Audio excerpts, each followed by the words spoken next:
Hi friends, ఎలా ఉన్నారు అందరూ? నేనైతే చాలా బాగున్నాను. మీరు కూడా బాగుండాలని మనస్ఫూర్తిగా కోరుకుంటున్నా. నేనైతే ఆంధ్ర స్టైల్లో పులిహోర ఎలా ప్రిపేర్ చేయాలో చూపిస్తాను చూడండి. ఫస్ట్ అయితే నేను 2 గ్లాసుల బియ్యం తీసుకుంటున్నాను.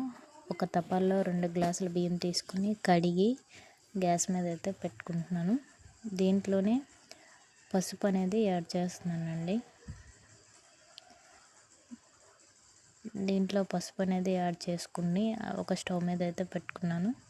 చూడండి, చింతపండు అయితే నా పిడికిడంత సైజు అయితే తీసుకున్నాను. చింతపండు పిక్కదండి, ఇది పిక్క చింతపండు కనుక నా పిడికిడంతా తీసుకున్నాను.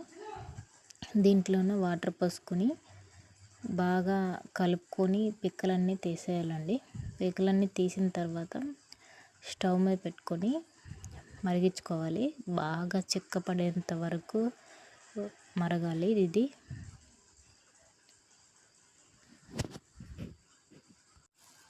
ఆల్రెడీ రైస్ అయితే పెట్టుకున్నాం కదా, రైస్ అనేది ఉడికిపోయిందండి. మరీ ముద్ద అయ్యేంత వరకు ఉంచొద్దు. కొద్దిగా పలుగ్గా ఉన్నప్పుడే దించుకోవాలి, ఎందుకంటే అన్నం విడివిడిగా వస్తుంది, లేదు అంటే ముద్ద అయిపోతుంది. దీన్ని ఒక తడి కాటన్ గుడ్డ ఉంటుంది కదా, ఆ తడి కాటన్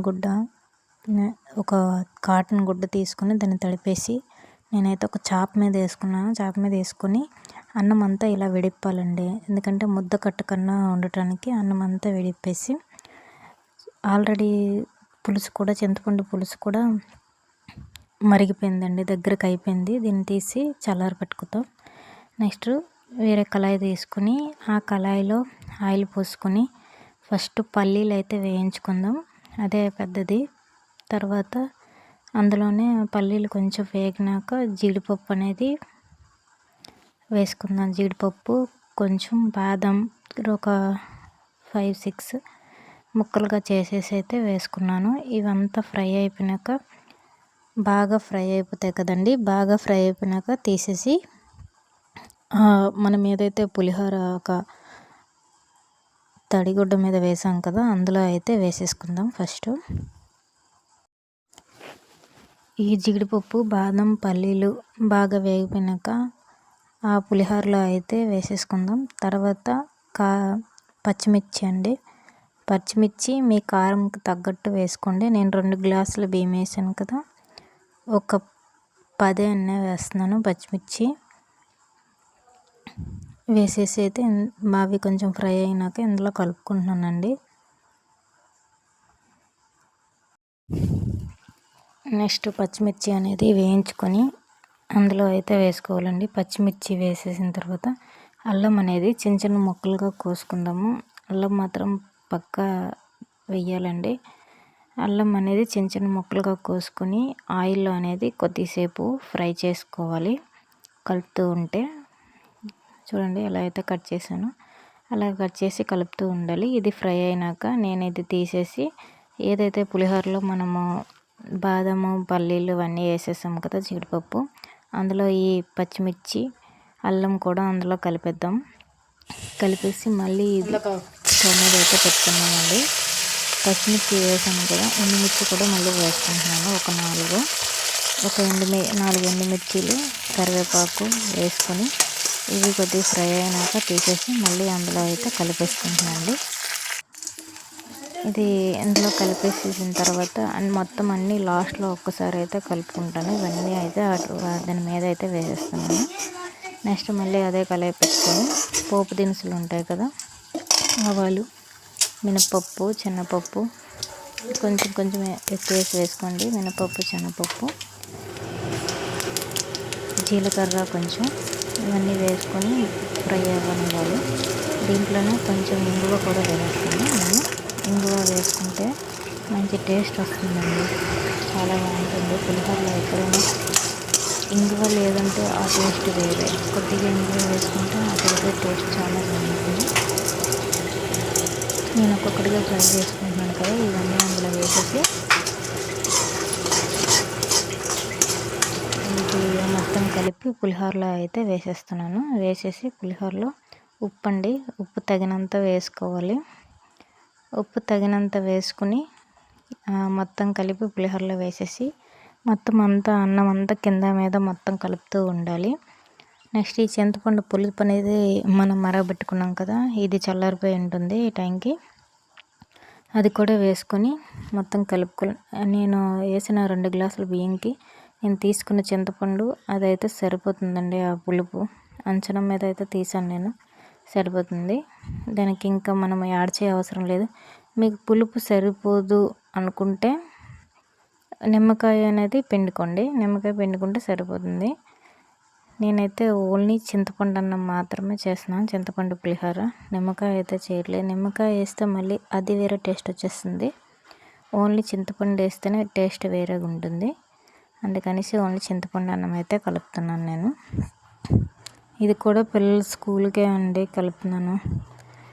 ఇది ఎవరో పక్కన వాళ్ళు తెచ్చుకుంటే మా పాప చూసింది, నాకు కావాలి మమ్మీ, నేను స్కూల్కి పులిహోర పట్టుకెళ్తాను అని అంటే ఇంకా మార్నింగ్ లేచేసి అదైతే ప్రిపేర్ చేస్తున్నాను నేను.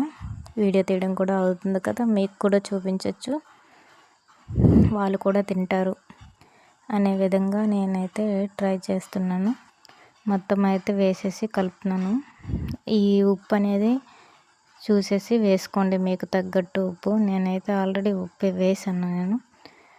ఏదైనా సరే మనము ఉప్పు చూస్తూ ఉంటే చాలదు అన్నట్టు ఉంటుందండి. ఏ రోజైనా ప్రసాదంగా చేసామంటే దాంట్లో ఉప్పు చూడకన్నా వేసినా సరే మనం ఎంతైతే అది వేస్తామో అదైతే కరెక్ట్ సరిపోతుందండి ప్రసాదంలో అయితే. ఇంకా వేయక్కర్లేదు, తీయక్కర్లేదు. పులుపు కూడా అంతే. లేదా నార్మల్గా చేస్తాము అంటే టేస్ట్ చూస్తూనే ఉండాలి, మనం వేస్తూనే ఉన్నా సరిపోదు, అలా ఉంటుంది. నాకైతే ఎప్పుడు అలానే ఎదురవుతుంది. నేనైతే పులిహోర అయితే ప్రిపేర్ చేస్తానండి. ఎప్పుడైనా మనం ప్రసాదంలో అయితే చేస్తామంటే ప్రసాదంగా పులిహోర చేస్తాం కదా, పులిహోర చేసేటప్పుడు ఉప్పు అయితే వేయక్కర్లేదు, తీయక్కర్లేదు, పులుపు కూడా చూడక్కర్లేదండి. అప్పుడైతే కరెక్ట్ సరిపోతుంది. అదేమైనా మనము నార్మల్గా ఇంట్లో తినడానికి చేసుకుంటే మాత్రము పులుపు తక్కువనో ఉప్పు తక్కువనో ఏదో ఒకటి తక్కువనే అనిపిస్తుంది నార్మల్గా, ఎందుకంటే టేస్ట్ చూసి వేస్తూ ఉంటాం కదా. అందుకని నేనైతే ఎప్పుడు అలానే అనుకుంటాను. నేనైతే బాక్స్లో అయితే సర్దేశాను మా ఇద్దరు పిల్లలు. ఇంకా లంచ్ సర్దేశాను, లంచ్ బాక్స్లో పెట్టడమే. స్కూల్కి అయితే టైం అవుతుంది, ఇంకా స్కూల్కి బయలుదేరాల్సిందే. ఎప్పుడైనా సరే పులిహోర చేసేటప్పుడు ఏమంటే ఫస్ట్ అయితే తడిగుడ్డు మాత్రం వేసుకోవాలండి. ఇది ఒక చిన్న టిప్పు నాది. మనం ఎప్పుడైనా అన్నము ముద్ద అయిపోయినా, ఒకవేళ మనం పలుకు మీద వార్చకపోయినా, లేదా ఓర్పు అనేది ఎక్కువసేపు ఉండిపోయినా సరే అన్నం అనేది మెత్తగా అయిపోతుంది.